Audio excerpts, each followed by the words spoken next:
Muy buenas tardes a todos y bienvenidos a un nuevo programa de Viajando en el Tiempo aquí en Radio Agricultura y Agricultura TV. Y como ven, estamos en otro estudio. Hoy día estamos vestidas de rojo para poder empezar este programa y acompañarlo este sábado. Y estamos listas con la Barbarita. ¿Cómo estás, Barbarita? Muy bien, me encanta estar en este estudio, lo encuentro que es como más radial. El otro Total. es como Agricultura TV 100%. Total. Este me gusta y la radio me gusta. A mí también me encanta la radio y bueno, y ustedes que nos escuchan todas las semanas, porque hay gente y les mandamos muchos cariños a todos los fieles auditores que nos escuchan todas las semanas, porque este es por lejos nuestro programa favorito. Sí, el que más nos gusta, donde venimos a hablar de libremente de todas las cosas que a nosotras nos fascinan.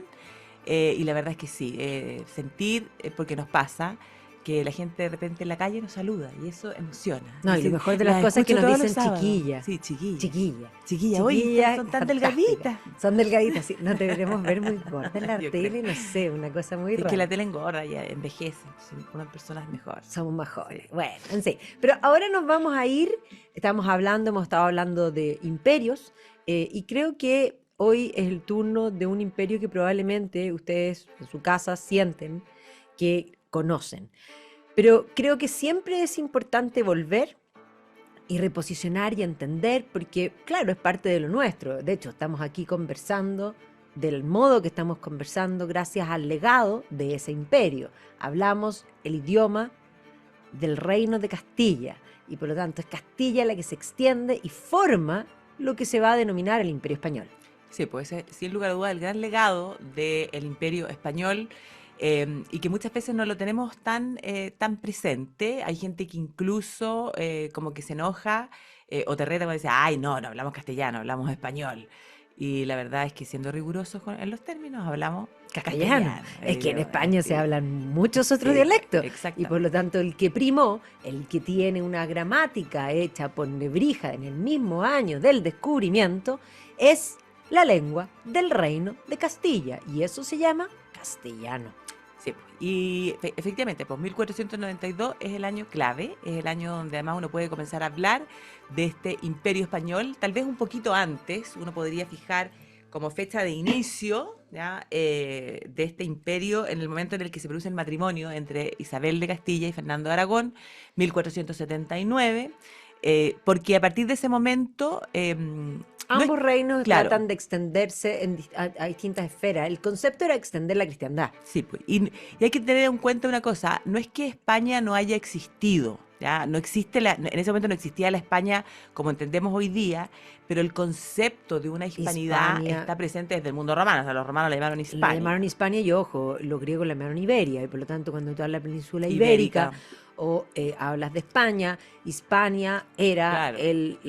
digamos, ese territorio. O sea, hay que pensar, por ejemplo, o sea, cuando Cristóbal Colón llega aquí y hace la primera fundación, La llama la española. La española, o sea, existía. No, el concepto existía, lo que pasa es que no existía como lo entendemos hoy, porque lo que hoy día llamamos España es la conjunción de muchos reinos, Claro, de una historia exacto. además sufrida, porque esa unión se va a producir precisamente por el espíritu de reconquista, ese espíritu de reconquista que va a estar marcado por el hecho de que la península ibérica va a ser rápidamente ocupada casi completamente por el Islam, y por lo tanto la historia del 711 en adelante es intentar recuperar lo perdido. Y esto se culmina precisamente en 1492. Son los reyes católicos los que el 2 de enero de 1492 libran la llamada batalla, en el fondo, de Granada, en la que finalmente incorporan este reino, que era lo que le quedaba al Islam, que era este pequeño reino nazarí. Claro, reino nazarí de Granada. Y con eso entonces logran poner fin al proceso de reconquista.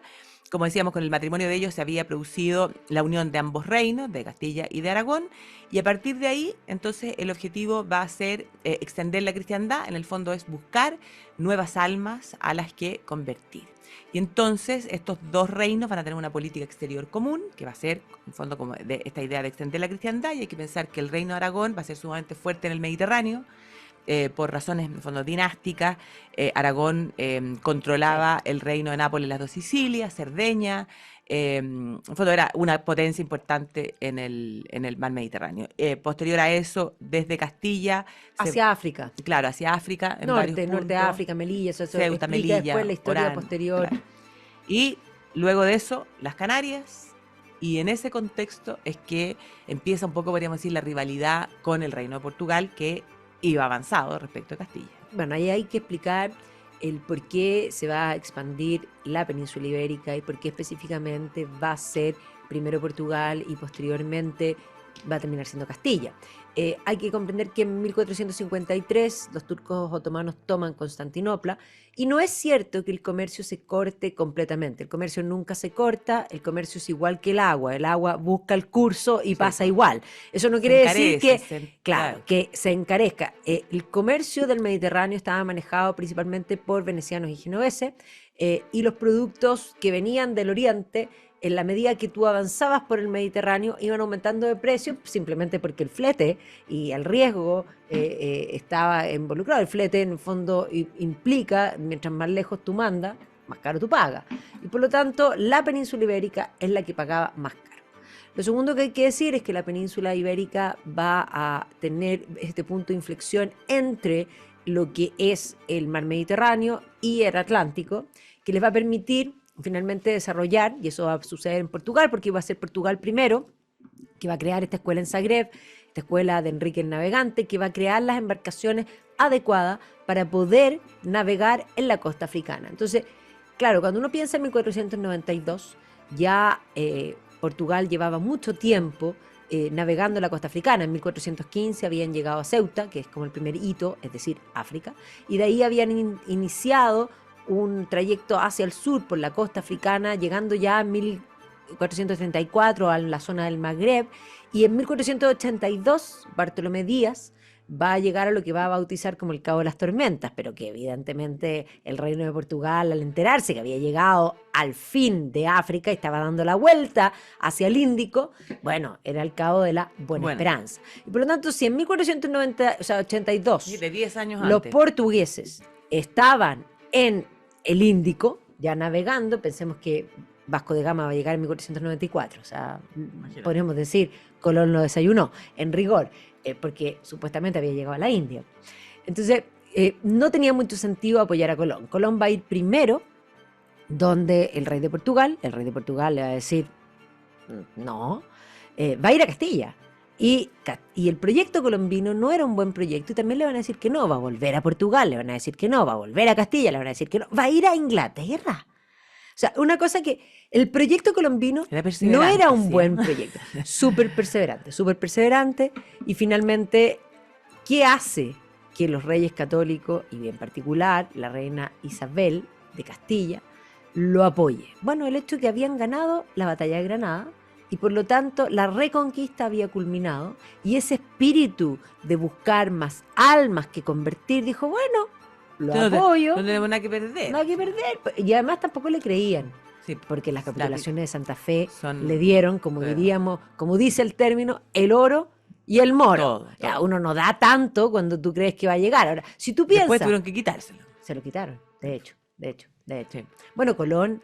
Bueno, yo siempre, por favor, dilo, porque yo... Sí, Colón es una de las pocas personas que ha ido de mal en peor. Yo siempre digo que es un pobre infeliz, en el sentido de la poca felicidad. No debe haber estado muy contento en su vida, y menos hoy día. Hoy día se está revolcando en la tumba, porque efectivamente Colón no llegó primero a América, llegaron antes los vikingos, y hoy día hay una teoría que incluso tal vez los monjes irlandeses habrían llegado antes. Bueno, entonces, no llegó primero, no supo dónde llegó, le dieron todo, tocó el cielo y se lo quitaron todo y murió en pobreza.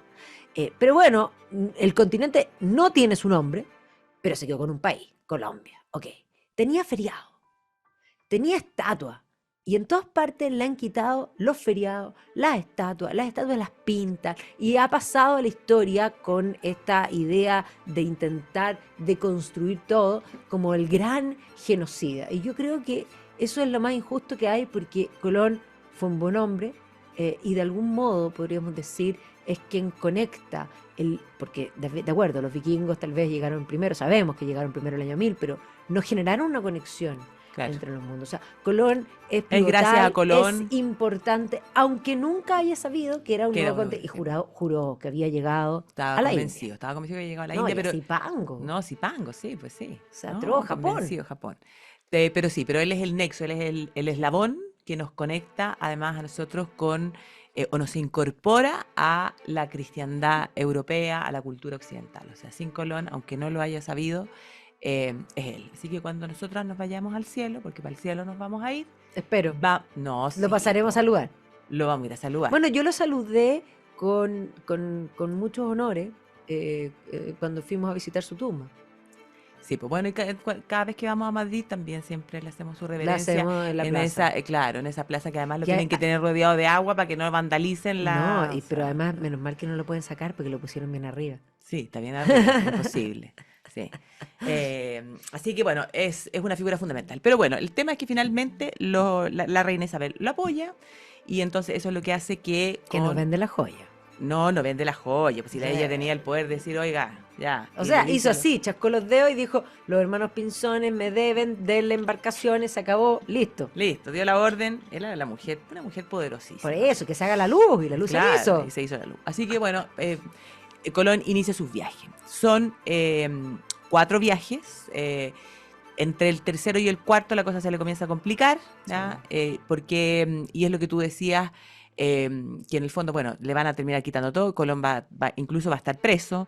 Lo van a traer de vuelta, lo van a traer de vuelta. con grillete. O sea, hoy día que la gente se escandaliza cuando aparece una foto de alguien con grillete, a Colón lo trajeron con grillete. Claro, y bueno, no fue su responsabilidad que desde el primer momento era evidente que las cosas aquí en América también se le fueron de las manos, empezaron a darse casos de que se estaban esclavizando a Sí. algunos indígenas, y eso es lo que va a poner sobre la mesa un tema que va a ser algo permanente durante todo el Imperio Español. O sea, y eso es lo que... legal. Claro, y eso es lo que diferencia a este imperio español del resto de los imperios, porque aquí va a existir siempre un cuestionamiento de cuáles son los derechos que tienen en el fondo ¿Y la por corona qué de los Castilla tienen? y por qué. Cumplir los deberes. Porque Exactamente. no es solamente derechos, sino que tienen Deberes. deberes. Y es más, la legislación que se va a implementar. La primera pregunta que se van a hacer, que es una pregunta que uno diría de perogrullo, pero a veces las cosas son tan de perogrullo que no lo son, porque no todos se hicieron esa pregunta.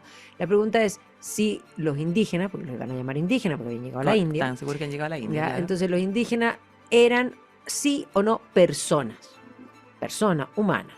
Ahí van a llegar a la conclusión que sí, que son hijos de Dios, creados por Dios, a la imagen y semejanza, por lo tanto, libres. Y esa es la razón por la que no se los puede esclavizar. Claro, Si son personas- libres e iguales, en Iguales el fondo, ante la por ley. el hecho, claro, y por el hecho de ser Eran únicos y considerados, irrepetibles. sí, ante la ley, incapaces relativos, como los niños, Como menores de edad, claro. claro, como menores de edad, porque necesitaban una representación legal, eso implica un cuidado mayor, incluso, no Más, no claro. es en el fondo un... No es denigrar, no es sino que denigrar, es sino a que, todo lo claro, contrario. es cuidarlos más. Tú a los niños les tienes un representante legal porque consideras que es necesario ese cuidado particular. Bueno, pero además se va a determinar que si son personas y son libres, son súbditos de la corona, bueno, si son súbditos tienen que pagar impuestos.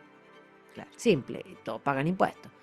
Pero como no entendían el pago pecuniario, eso va a implicar finalmente la conmutación en trabajo personal y la creación de la institución de la encomienda, que no es solo servirse, entregar un grupo de indios para que trabajen para un encomendero, sino que ese encomendero tiene la encomienda, tiene la misión de Es cuidar, encomendado. es encomendado para cuidar, para la Evangelizar. manutención y la evangelización de esas almas que recibe. Exactamente. Pero ahí está, claro, esa es la característica fundamental, el hecho de que estos territorios que se descubren se incorporan primero como patrimonio personal de la reina Isabel de Castilla y cuando ella muere al reino de Castilla, pero en igualdad de condiciones que la metrópoli. Bueno, y Y ahí eso el, es el único. testamento es increíble. Increíble. Es increíble, eso es una pieza. Pero, o sea, debería estar enmarcado en todos los edificios públicos de todos los países que formaron parte o que son ¿ya? Hispanoamérica. Ese es el concepto correcto. Una realidad. Pero vamos a ir a comerciales y volvemos hablando de Hispanoamérica.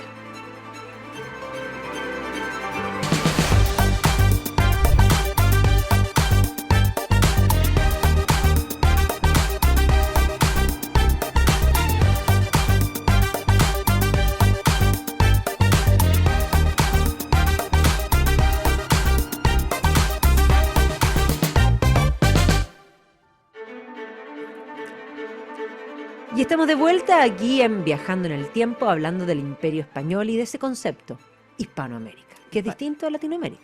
Es distinto a Latinoamérica. El concepto real, el concepto verdadero es Hispanoamérica, y hay que decir una cosa, en el fondo, para poder comprenderlo desde el origen.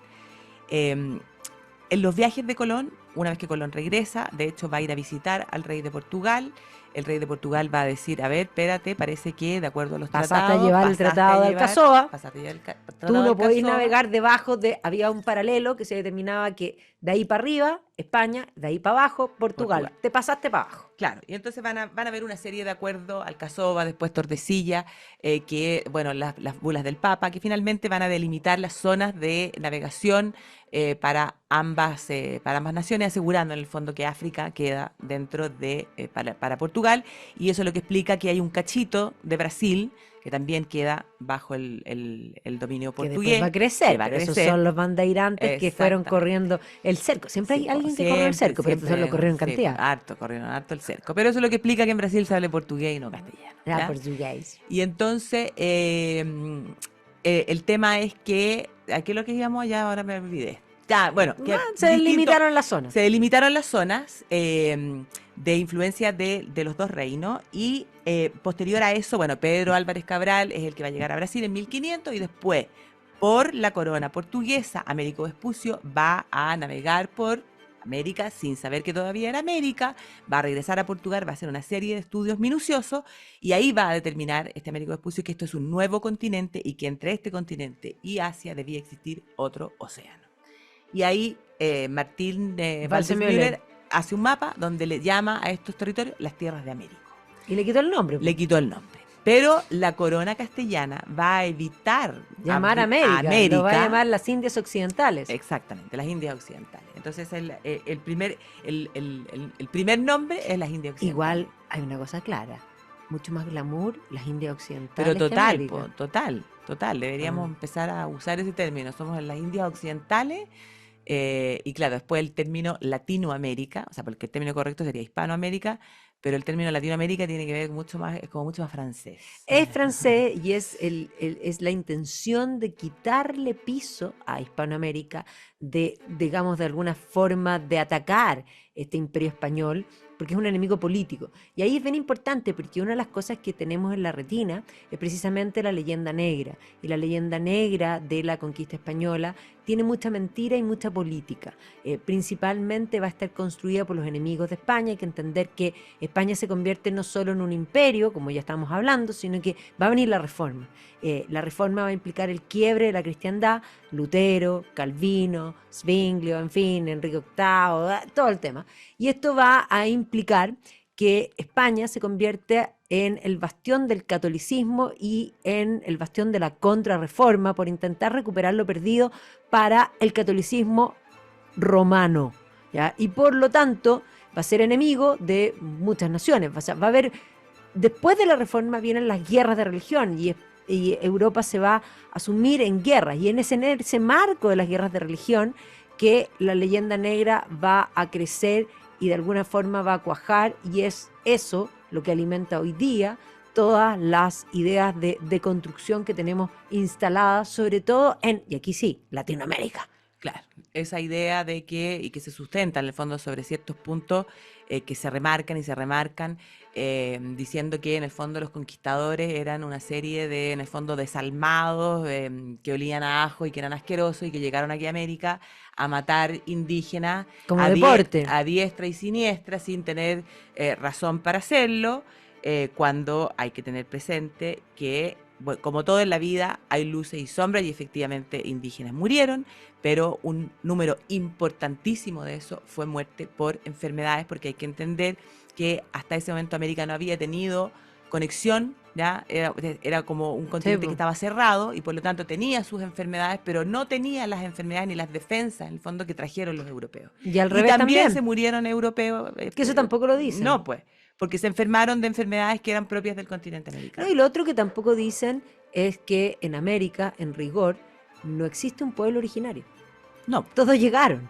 Unos llegaron antes, otros llegaron después. Y los que llegaron y estaban aquí subyugaban a otros pueblos. Y lo que explica el triunfo de España es precisamente esa alianza con pueblos existentes que se sentían subyugados por otros. Claro. Y por lo tanto, es esa alianza la que les permitió a Cortés ganar, pues. a Pizarro No, ganar. no en fueron, fin. claro, no fueron solo los conquistadores, en el fondo castellanos, los que venían de España, los que solo los extranjeros, en el fondo, los que triunfaron sobre el Imperio Mexica, sobre los aztecas, sino que fueron con el apoyo de otros pueblos que eran subyugados, que los Cometían utilizaban, unas claro, atrocidades los tremendas. utilizaban para hacer los sacrificios humanos.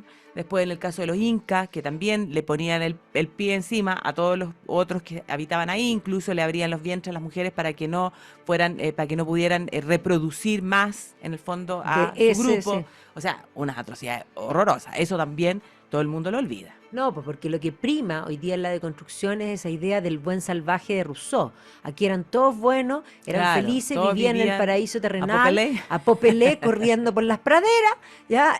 Hasta que llegaron los perversos españoles, que por la codicia del oro habrían no solo eliminado a la gente, sino Sí. que habrían robado el oro, lo que no es tampoco real. Sí, lo más increíble de esto es que esta leyenda negra, esta visión de este imperio español haya calado también tan hondo en una España que, bueno, que tiene ciertos quiebres históricos importantes, pero en la que cala tan hondo discursos como, por ejemplo, el de Manuel Azaña, que era un antihispanista horroroso. Pero gracias a Dios, hoy día hay voces Sí. que están desde la propia España, porque hay grandes hispanistas, por ejemplo, pero que son británicos. Mucho. Y que logran hacer Y es curioso porque eran los grandes enemigos. claro. Y de pronto los británicos empiezan a escribir y a decir, en realidad, no, esto que nosotros dijimos antes no es verdad, esto es espectacular, es increíble. Y Claro. esas voces alentaron a Claro, las y hoy propias voces. día hay dentro de España también personajes bien importantes que se han dedicado sobre todo a la labor de la difusión histórica, que es tan importante, o sea, la labor de los A lo que historiadores. hacemos nosotros. Sí, Ah, la labor de los historiadores, los que investigan, los que escriben, es fenomenal, pero eso no puede quedar ahí.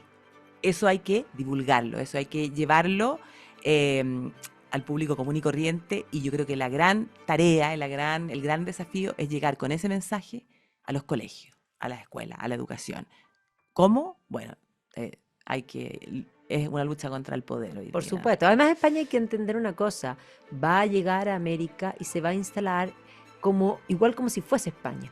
Va a traer las instituciones, va a traer no solo la ley, va a traer las universidades, van a haber O sea, fundaciones la de cantidad de universidades universidades importantísimas. extraordinario. Va a traer, en el fondo, bueno, no solo la religión y todas las órdenes que se van a instalar. O sea, es cosa que uno camine por el centro de Santiago. Uno camina y una calle se llama Merced. Ahí estaba el convento de los Mercedarios. Otra se llama Agustina. Es que ahí estaba el convento de las Agustinas. Otra se llama Compañía. Y ahí estaba la Compañía de Jesús. O sea, a ver, si uno camina el radio de Santiago, digamos, el cuadriculado central, está lleno de conventos. Sí. Hay que pensar, además de las universidades, ¿ya? Además de, como decía, las órdenes religiosas, piensa tú que solo durante el siglo XVI se fundaron 700 ciudades. Y las ciudades significaban no solo fundar una ciudad, sino que hospitales, escuelas, en el fondo las catedrales. Hay que pensar que estas ciudades, en el fondo, todas tenían la misma El damero. el damero, con esa plaza de armas en el centro, donde estaban los principales edificios. Esas ciudades, además, había que dotarlas de toda la infraestructura para que tuvieran ganadería, para que tuvieran agricultura, para que tuvieran industria, que se pudieran autoabastecer, y además había que unirla y había que construir caminos. Sí, pues. ¿Ya? Eso todo lo hicieron los españoles. Increíble. O sea, absolutamente. Y entonces, y sobre todo durante el periodo de los Austria. Y los Austria, eso es importante diferenciar sí, los dos periodos, porque los el Borbones son imperio de los franceses. Austria es muy distinto Sí. a la dinastía borbona. Y eso sería Con- bueno, Barbarita, sí. que expliques, porque yo creo que como que uno pasa como si fuera parte de lo mismo. Claro, bueno, los Austria españoles, bueno, son los Habsburgo, ¿ya? Originarios de Suiza, que después son archiduques de Austria, emperadores del Sacro Imperio Romano Germánico, que reinan en España a partir de la figura de Carlos I, ¿ya? El nieto de los reyes católicos, Carlos I o Carlos V. Posterior a él va a venir su hijo Felipe II, que tenemos que hablar de Felipe II porque hay mucho que decir respecto, sobre todo, de nuestro reino de Chile. Y posterior a Felipe II viene Felipe III, Felipe IV, Carlos II. Esos son los Austria. Durante el reinado de los Austria no podemos hablar y nunca se debe utilizar el término de que fuimos una colonia de España, porque durante todo ese periodo es el periodo en el que estos territorios estaban incorporados a la corona de Castilla. Y eran igual a cualquier provincia de España. O sea, en las mismas condiciones que España. O sea, éramos parte integrantes de la corona, y esa es la razón por la cual, en términos administrativos, se hicieron virreinatos, habían virreyes. O sea, ¿ya? representantes del rey aquí, que tomaban exactamente. decisiones desde aquí, porque esa gente no tenía WhatsApp y por lo tanto no tenía mail, no tenía nada. Entonces la información se demoraba mucho en ir y volver. Claro. Y ese fue el periodo donde más se fomentó la construcción de ciudades que tenían, en el fondo, que comienzan a tener autonomía. ¿Ya? El mundo criollo comienza, en el fondo, a querer y a exigir ciertos derechos y a administrar sus propios territorios, y durante el periodo de los Austrias Se les permitió. Mario Góngora, el gran Mario Góngora, historiador chileno, decía respecto de las ciudades en ese momento que eran virtuales repúblicas. Sí. Así de importante era. El tema es que a partir del año 1700 cambia la dinastía, producto que muere el último Habsburgo sin descendencia, hereda en su sobrino nieto. Ese sobrino nieto era, además, nieto de Luis XIV. Y entonces eso es lo que hace que, tras una guerra de sucesión en Europa por la corona española, gana el Borbón y se transforma, Felipe d'Anjou se transforma en Felipe V, ¿ya? De la dinastía Borbón. Y ahí inician los Borbón. Y con los Borbón, que eran los franceses enemigos de los Austria, ¿ya? En el fondo se produce como primer quiebre, podríamos decir. Refundacional. O sea, nosotros, todo esto lo han hecho todo mal, nosotros lo vamos a hacer bien, todo lo hacían mal. Y eso es lo que prima primero en el relato. Y estos son absolutistas. Y por lo tanto, controlan todo. Incluso van a cerrar las organizaciones específicas que eran para las Indias, y van a administrar todo desde Madrid. Y por lo tanto, los criollos, claro, van a querer puros peninsulares. Puros peninsulares, en el fondo, como, ¿cómo se llama? Quitar todos los derechos que se habían dado, retroceder en lo que habían sido esos avances y efectivamente sacar a los criollos y poner peninsulares. Y esa, en el fondo, las reformas de los Borbones va a ser una de las causas, entre muchas otras, que igual finalmente va a explicar que se inicia el proceso de emancipación en América. Y ahí sí, ¿ya? Que uno podría referirse a los territorios como colonia, claro. Entonces eso es fundamental tenerlo en cuenta. Pero hablemos de Felipe II. Bueno, Felipe II, hijo de Carlos I de España, o Carlos V de Alemania, que es el mismo, con Isabel de Portugal. Él va a heredar el reino, y de hecho es en su reino donde todo va a crecer. Pero antes, va a crecer porque va a heredar Portugal también, y por eso el imperio español va a llegar a su máxima extensión. Pero cuando era príncipe se va a casar con María Tudor, y para poder casarse con María Tudor, que era reina, él necesitaba más rango, y por lo tanto lo van a nombrar rey, lo van a elevar a rey, y entre ellos dice, ¿rey de qué? Y van a decir, rey de Chile. Rey de Chile. Chile era un reino, y esto es súper importante porque aquí nosotros hablábamos del virreinato del Perú. Perú era un virreinato. Digamos, Nueva España era un virreinato, pero Chile era un reino. Que es importante, y aquí van a venir intelectuales importantes, Alonso de Valle, que incluso va a perfeccionar la lengua castellana. O sea, ese es el nivel de la obra de Alonso de Valle. Pero no solo eso, sino que va a mandar a un emisario, amigo, a hacer un informe de su reino. Y esa es la razón del por qué aquí va a llegar don Alonso de Ercilla. Y don Alonso de Ercilla va a hacer un informe, pero un informe magnífico, y va a escribir la Araucana. Y a la Araucana va a implicar que esta tierra va a ser elevada al nivel de la gesta. Porque un poema épico. Es un poema solo épico. Para nosotros.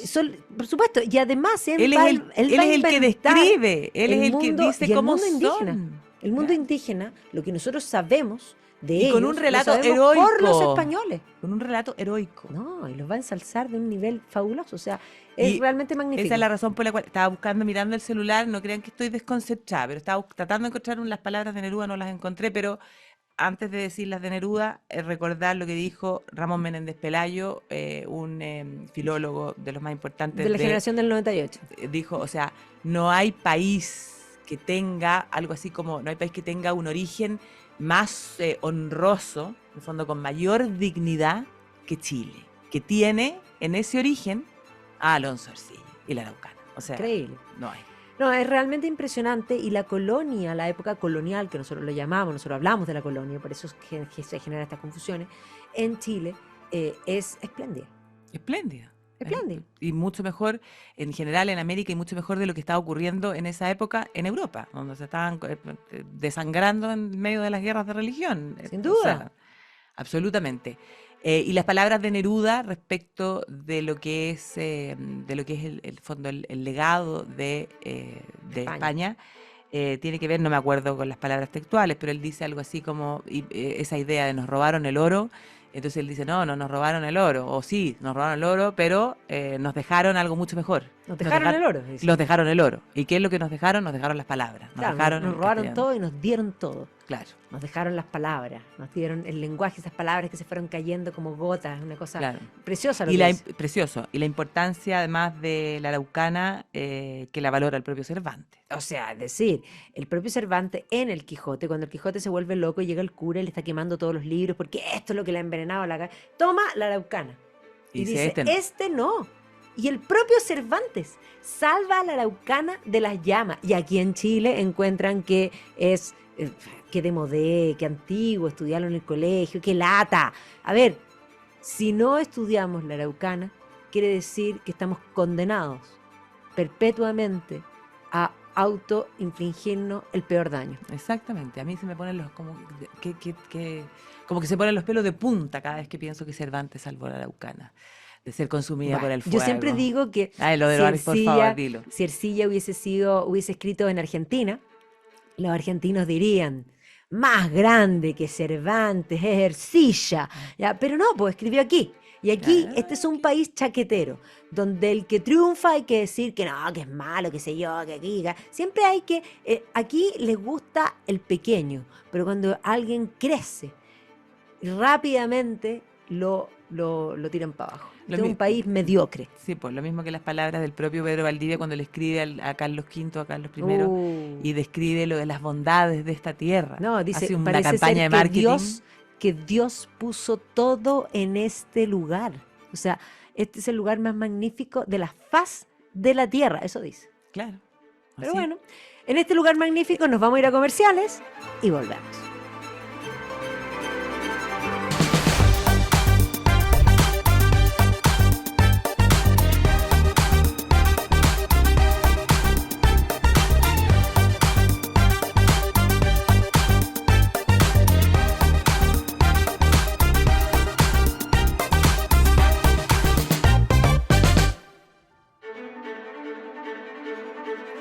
Y estamos de vuelta aquí en Viajando en el Tiempo, hablando del Imperio Español, hemos hablado del Reino de Chile.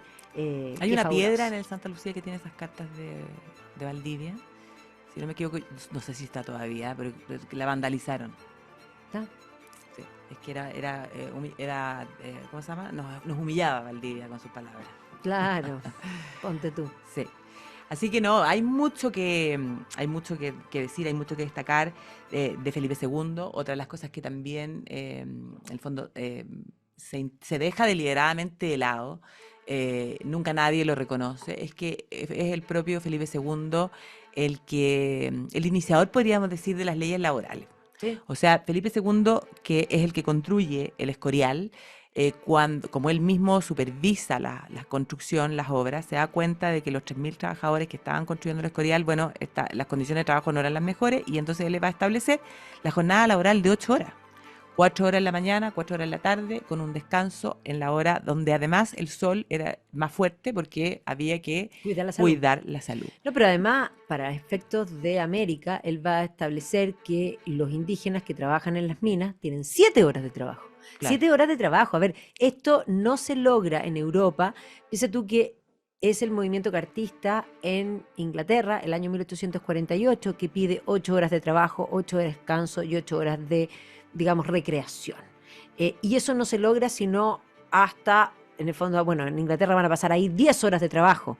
Esa es la ley que se pasa, digamos, el año anterior, el año 47. Y tú comprenderás que esto es muy avanzado. Claro, estamos hablando de mediados del siglo XVI y sobre Felipe II en específico también existe toda una leyenda negra que dicen que era un oscurantista, un fanático, un atrasado, un come guagua, o sea, una cosa Sí. tremenda, tremenda y no se valora en el fondo o no se conoce verdaderamente la grandeza del personaje, la verdad. Que Fabuloso. fabuloso, sí. Em, pero claro, como decíamos, se va a producir ese cambio de dinastía ya con Carlos II y ahí la cosa comienza a cambiar y eso es lo que lleva, podríamos decir, como al ocaso de este imperio español y en eso también va a ser fundamental porque a partir de ese momento la propia España se quiebra en dos, va a ser fundamental lo que ocurre con la invasión de los franceses. O sea, van a entrar, se va a producir la Revolución Francesa, van a entrar esas ideas de la Ilustración con los Borbón, y en el caso de España, cuando reina Carlos IV y su ministro, el valido Godoy, la verdad es que podríamos decir que se ponen un poco de rodillas ante los franceses.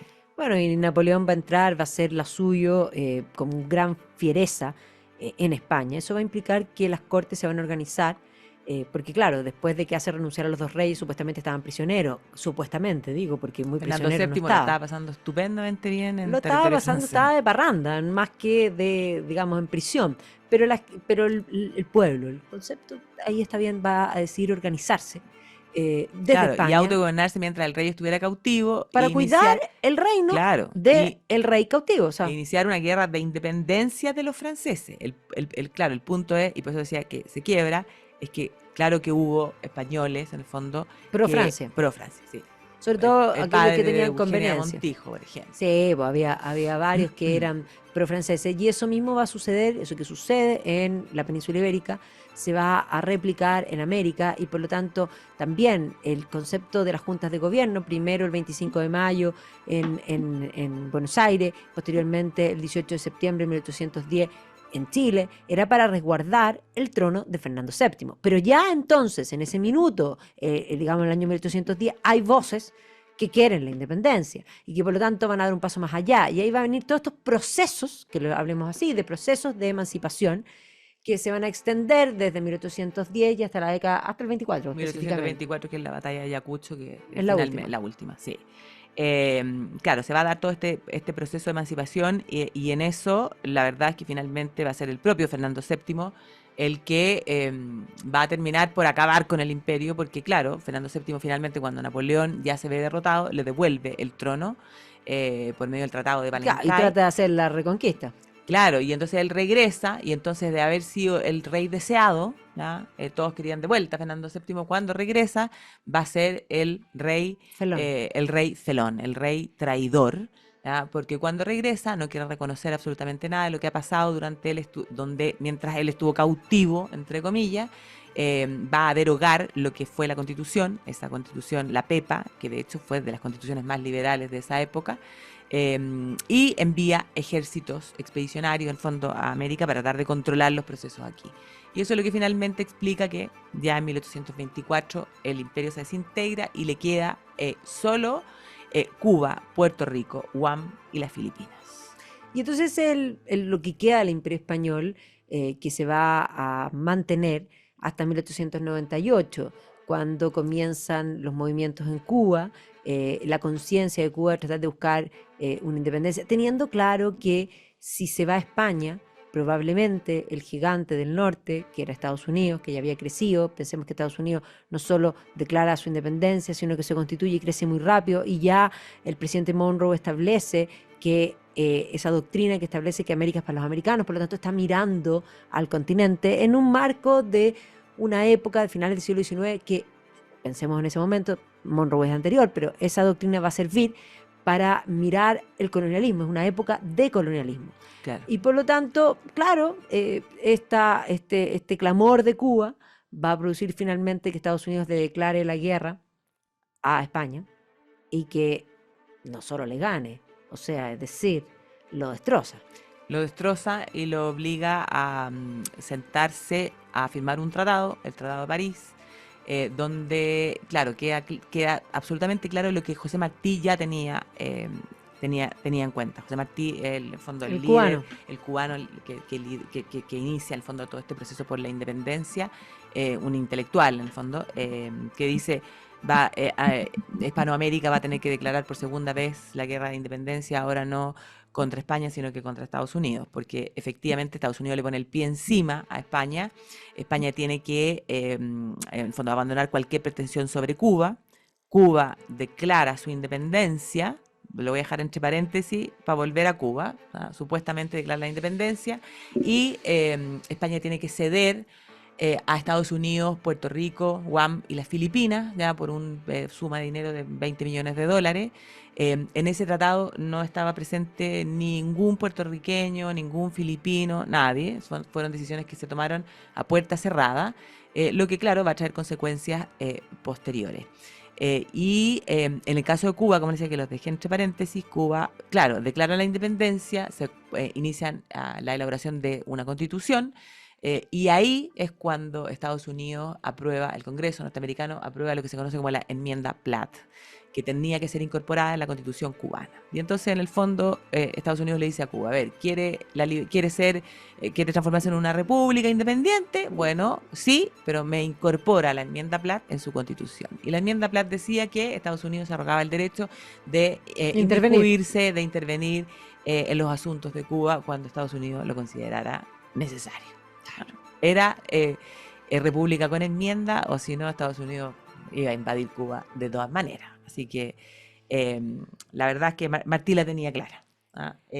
Pero claro, ese es el fin del Imperio Español, año 1898, el desastre de España, el dolor de España, y ahí surge toda una generación. Sí, intelectuales. intelectuales importantísimos, la generación del 98. Claro. Unamuno, Azorín, Maetzu, Machado, sí, Maetzu, no, claro. una cosa. Y el propio, estábamos hablando recién Menéndez de Pelayo, Menéndez Pelayo. sí. Y ellos hablan en el fondo del dolor de España, hacen una crítica en el fondo de cuál ha sido la decadencia, una decadencia incluso moral que ha llevado a España en el fondo a quebrarse, y perder toda la grandeza y el esplendor que había tenido en el fondo en el periodo de mayor auge del imperio. Sí, no, el Imperio Español la verdad es que es algo que vale la pena volver a mirar, y entender cómo se va generando desde la ideología miradas que no son la realidad, y se alejan mucho de la realidad y que tienen un sentido político. Y ahí es donde uno tiene que aplicar pensamiento crítico y comprender. O sea, nosotros hoy día, por ejemplo, todos estos movimientos indigenistas hablan en contra de lo hispano y hablan, por ejemplo, nosotros aquí tuvimos en la convención voces que hablaban no solo de contra España, sino que deseuropeizar. Deseuropeizar es algo imposible, estamos hablando en castellano. Nosotros pensamos en castellano, y por lo tanto el debate parte mentalmente, porque no solo un idioma es para hablar, es para pensar. Nosotros no solo hablamos, con palabras, con palabras, y por lo tanto es imposible deseuropeizar. Eso es algo que es un ficticio, es una ficción, es una mentira, ¿ya? Y por lo tanto, más que renegar de lo que somos, es comprender y mirar las luces, que por supuesto toda la historia tiene luces y sombras, pero hay tantas luces en las que enfocarse como para de alguna manera quedarse en esas sombras y autonegarse. Sí. Pero me alegra el hecho de que nosotros hacemos clase los días lunes en el restaurante El Toro. Hace unos días hicimos el Imperio Español en el restaurante, y en varias ocasiones la gente de forma espontánea aplaudió. Sí. Así que yo creo que dejamos ahí el bichito. Y les tenemos súper buenas noticias. Primero, contarles que tenemos viaje, vamos en octubre a Croacia, así que todos los que se quieran sumar todavía para ese viaje hay cupos. Y contarles que ahora en agosto tenemos la nueva temporada de Viaje en el Tiempo. Este es Viajando en el Tiempo, pero nosotros tenemos una vez al año Viaje en el Tiempo en las pantallas del canal 13 Cable, y posteriormente va a estar dispuesto en YouTube. Y queremos mostrarles en primicia a los que están viendo por YouTube, y si no lo pueden mirar, está en mi Instagram también el tráiler de lo que se viene en esta temporada. Vamos a recorrer el Rin. Este agosto volvemos a viajar junto al 13C. Vamos al Rin, ruta fluvial esencial germana que va desde Basilea hasta el Mar del Norte. Una historia de la antigua frontera ligada a la Liga Hanseática con maravillosas ciudades, palacios, castillos y personajes. Mitos y leyendas que van más allá del oro del Rin. La conexión con Ámsterdam y el capitalismo moderno. Acompáñennos en este nuevo viaje en el tiempo. Así que los esperamos la próxima semana. Gracias, Barbarita. Gracias, nos Gracias vemos. a todos ustedes. Que estén Muy bien.